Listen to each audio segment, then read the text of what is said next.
शिवलिंग का क्या मतलब होता है? तो हिंदुओं ने इसे एक बहुत खूबसूरत प्रतीक दिया है और हिंदुओं में भी खास करके शाक्त संप्रदाय जो कि देवी की पूजा करते हैं और शैव संप्रदाय जो कि भगवान शिव की पूजा करते हैं, उन्होंने शिवलिंग को एक बहुत खूबसूरत प्रतीक दिया है कि यही विनाश की शक्ति है और यही जो है उत्पत्ति की शक्ति है, यही डिस्ट्रक्टिव पावर है और यही जनरेटिव पावर है। शिवलिंग ही उत्पत्ति का कारण है और शिवलिंग ही विनाश का कारण है। भारत में वेदांत के एक बहुत बड़े जानकार हुए थे शिवानंद सरस्वती। उनका कहना था कि अगर मौन की कोई भाषा होती, अगर साइलेंस की कोई लैंग्वेज होती ना, उसका रूपक शिवलिंग होता, उसका प्रतीक शिवलिंग होता।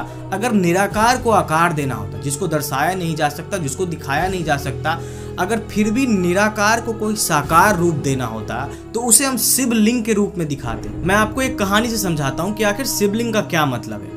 एक मूर्तिकार को एक पत्थर दिया गया और उससे कहा गया कि इस पत्थर से भगवान की मूर्ति बनाओ, इस पत्थर से कुछ ऐसा बनाओ जिसे भगवान कहा जा सके। तो मूर्तिकार सोचने लगा कि आखिर इस पत्थर को क्या रूप दिया जाए जिसे भगवान कहा जा सके। अगर इसे पौधे का रूप देते हैं तो पशु पक्षी और मनुष्य का क्या, और अगर इसे पशु पक्षी का रूप देते हैं तो पौधे और मनुष्य का क्या, और अगर इसे मनुष्य का रूप देते हैं तो ये दुनिया के हर चीज से अलग हो जाएगा। और मनुष्य में भी इसे किसका रूप दे, इंसान में भी अगर इसे हम पुरुष का रूप देते हैं तो स्त्री रह जाएगी, और अगर स्त्री का रूप देते हैं तो पुरुष रह जाएंगे। वो मूर्तिकार बहुत परेशान हो रहा था, वो कोई रूप नहीं दे पा रहा था क्योंकि उसका ऐसा मानना था कि भगवान सभी रूपों से भी परे हैं और सभी जीव जंतु में भी हैं। किंतु ये बताने के लिए कि भगवान सभी रूपों से परे हैं, उसे कोई ना कोई रूप तो देना होगा ना।